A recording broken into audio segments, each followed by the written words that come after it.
Selamünaleyküm. Centragia verdi Şan tarafından deyip elden baştaki kalanı video alışı addan çıkıptı. Bu zazorlarını cayına taxlar, bellərindən taxlaşdırıb aldı. Bu fellər həminə cayına geldi zakoni. Şu an vurulub kırılğanıdır.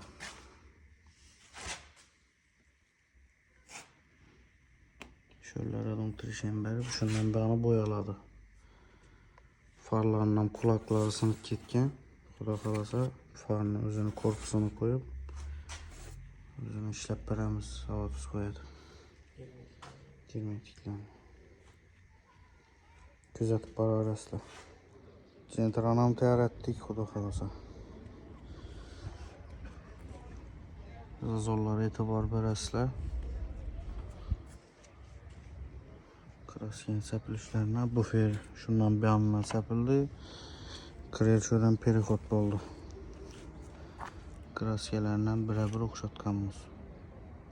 Bunun farkı yox. Görüb bu xəbər arasında.